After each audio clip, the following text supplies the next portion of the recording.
इसमें विषय से संबंधित तथ्यों, घटनाओं, परंपराओं, प्रत्ययों, सिद्धांतों आदि का ज्ञान देना सम्मिलित किया गया है।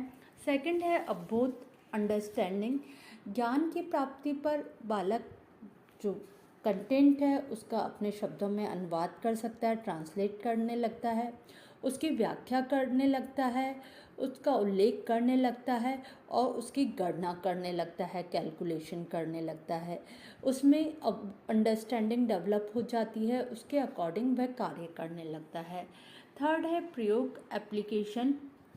यदि विद्यार्थी किसी सिद्धांत का ज्ञान एवं समझ, अवबोध प्राप्त कर चुका है तो वह उसका प्रयोग आसानी से कर सकता है।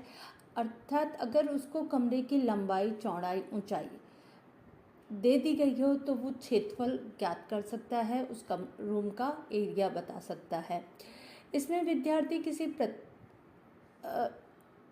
किसी प्रत्यय को समझता है और उसके अकॉर्डिंग काम करता है।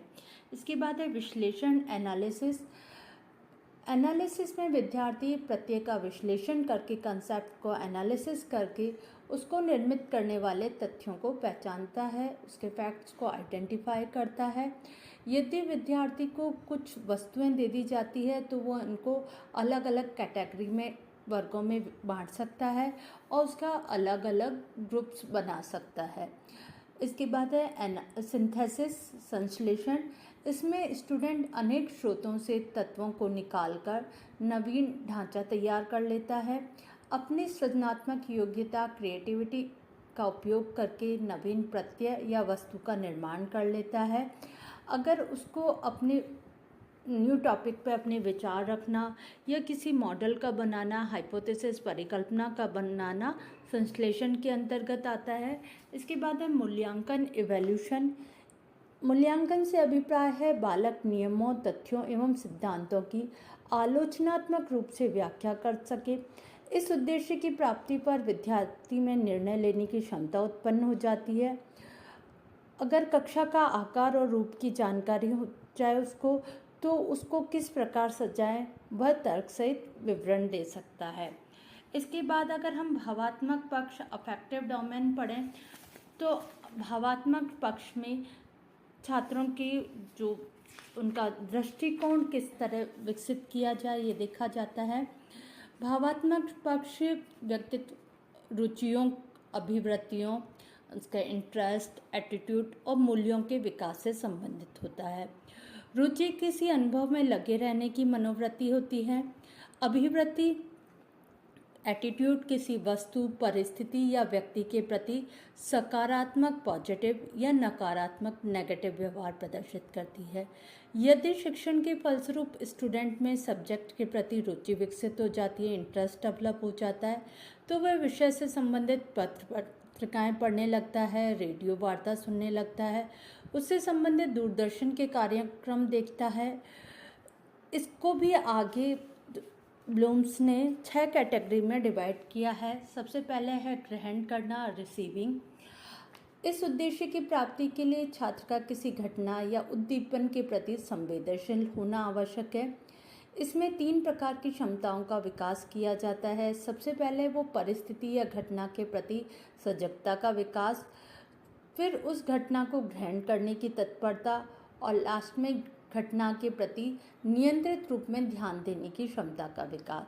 जब वो किसी घटना को ग्रहण कर लेता है तो सेकंड उसके प्रति अनुक्रिया करता है, रेस्पॉन्ड करता है। इसमें विद्यार्थी किसी कार्य में सक्रिय रूप से भाग लेता है।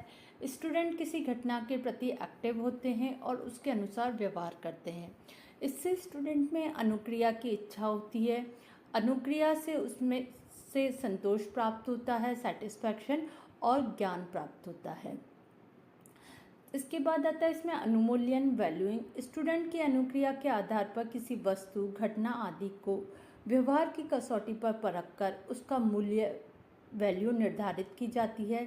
इसमें स्टूडेंट किसी मूल्य को स्वीकारते हैं, कि उसकी वैल्यू स्वीकारते हैं, मूल्यों के प्रति अभिरुचि उत्पन्न होती है या किसी मूल्य को अपनाते हैं।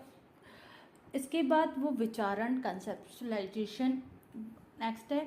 इसमें निश्चित किए गए मूल्यों पर स्टूडेंट विचार करता है, अपने विचार प्रकट करता है, फिफ्थ पॉइंट है संगठन, ऑर्गेनाइजेशन।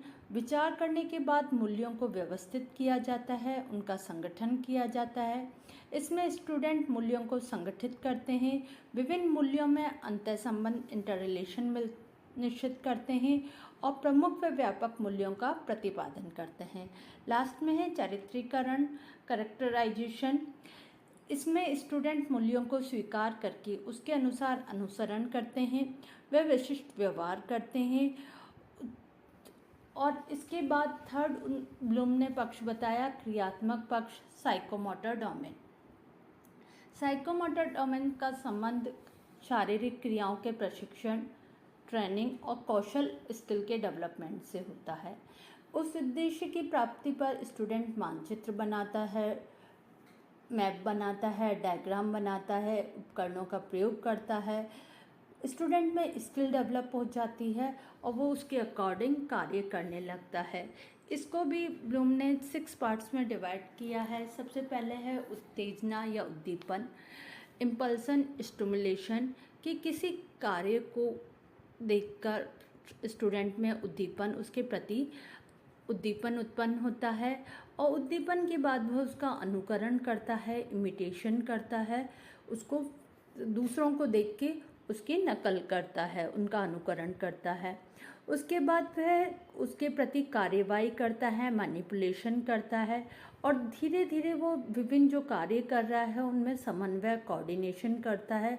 विभिन्न प्रकार की क्रियाओं में, एक्टिविटीज़ में वो कोऑर्डिनेशन करना सीखता है और फिर उस कोऑर्डिनेशन के बाद उसमें नियंत्रण की क्षमता, कंट्रोल पावर उत्पन्न हो जाती है और धीरे धीरे ये कंट्रोल पावर से उसमें आदत निर्माण, हैबिट फॉर्मेशन हो जाता है। इस प्रकार ब्लूम ने उद्देश्यों को एक सरल रूप में प्रस्तुत किया। ये क्लासिफिकेशन काफ़ी इम्पॉर्टेंट है, आपके आगे ये टीचिंग में आएगा। इसको हम आगे नेक्स्ट क्लास में देखेंगे कि इनको कैसे उद्देश्यों को व्यवहारगत रूप में लिखा जाता है। धन्यवाद।